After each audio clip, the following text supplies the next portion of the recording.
मुंबई में रहने वाले श्रीकांत जी एक फैक्ट्री में सुपरवाइजर हैं और पिछले 25 सालों में वह इसी लाइन में हैं। उनकी जिंदगी की एक ना भूलने वाली घटना जिसे जानकर हर कोई हर हर महादेव कह उठेगा। श्रीकांत जी कहते हैं कि मैं पुणे का रहने वाला हूं और 26 साल पहले मुंबई आकर यहां पर ही बस गया और एक फैक्ट्री में काम करने लगा। मेरे परिवार में मेरी पत्नी और मेरी 2 लड़कियां हैं।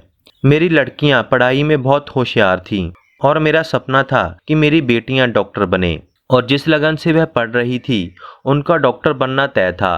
स्कूल खत्म हुआ तो कॉलेज में पढ़ने के लिए भेजा। सब कुछ ठीक चल रहा था मगर कुछ ही महीने में मेरी बेटियां परेशान रहने लगी।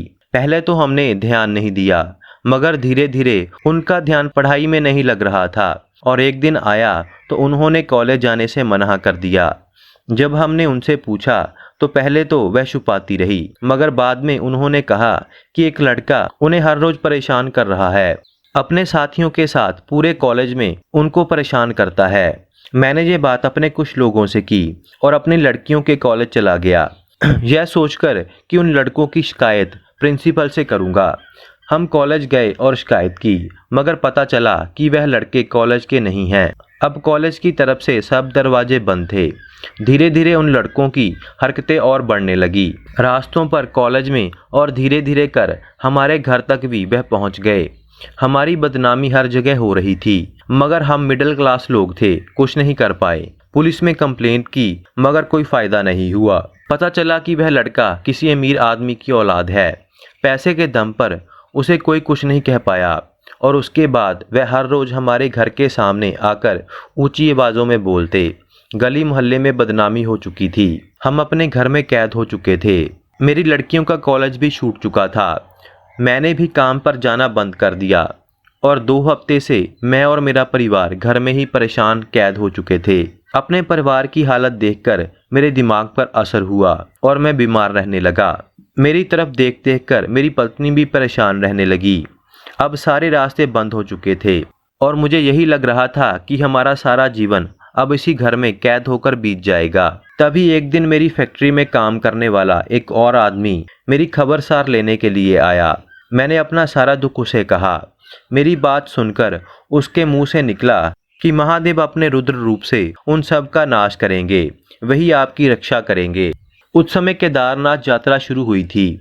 उस आदमी ने कहा कि आप ओम का जाप करते हुए दिल में एक फरियाद लेकर केदारनाथ महादेव के पास जाओ, आपका हल वहीं पर होगा। जिस आत्मविश्वास से उसने हमें यह बात कही थी वह आत्मविश्वास भी मेरे मन में आ गया और मैंने परिवार के साथ वही जाने की सोची। हम रातों रात वहां से निकल पड़े। हमारे अंदर इतना डर था कि सुबह को अपने घर से निकलने की हमने सोची तक नहीं थी। मुंबई से बाहर निकलकर हमने सब कुछ महादेव पर छोड़ दिया और ओम का जाप करना शुरू कर दिया और केदारनाथ की यात्रा शुरू हो गई और आखिरकार हम केदारनाथ पहुंच भी गए। हमने दर्शन किए, अपना दुख महादेव को बताया और कुछ दिन रहने के बाद हम वापस मुंबई की तरफ आ गए मगर डर अभी भी हमारे दिल में था और फिर से घर में कैद हो गए। पर उस दिन के बाद वह लड़के कभी भी हमारे मोहल्ले में नहीं आए। कुछ दिनों के बाद मैं घर से निकला।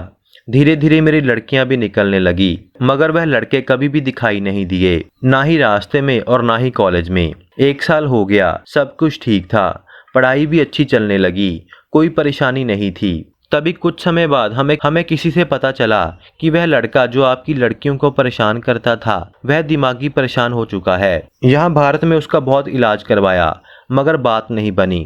पिछले 1 साल से वह इंग्लैंड में अपना इलाज करवा रहा है। कहते हैं कि वह लड़का एक ही बात बोल रहा था कि मुझे अघोरी शमशान में ले जाएंगे, मुझे मार देंगे, मुझे बचा लो। यह सुनने के बाद मैं एकदम चुप सा हो गया और 2 साल बाद वह लड़का बिल्कुल ठीक भी हो गया। आज भी अगर वह हमारी बेटियों के सामने आ जाता है तो वह अपना रास्ता बदल लेता है। श्रीकांत जी कहते हैं कि शिव ने हमारी रक्षा की और उस लड़के को सही मार्ग दिखाया। जो लड़का पैसे के दम पर किसी से नहीं डरता था और ना ही सुधरता था, उसे महादेव ने मौत के डर से सुधार दिया। आपका इस घटना के बारे में क्या ख्याल है, हमें कमेंट बॉक्स में ज़रूर बताना। हर हर महादेव।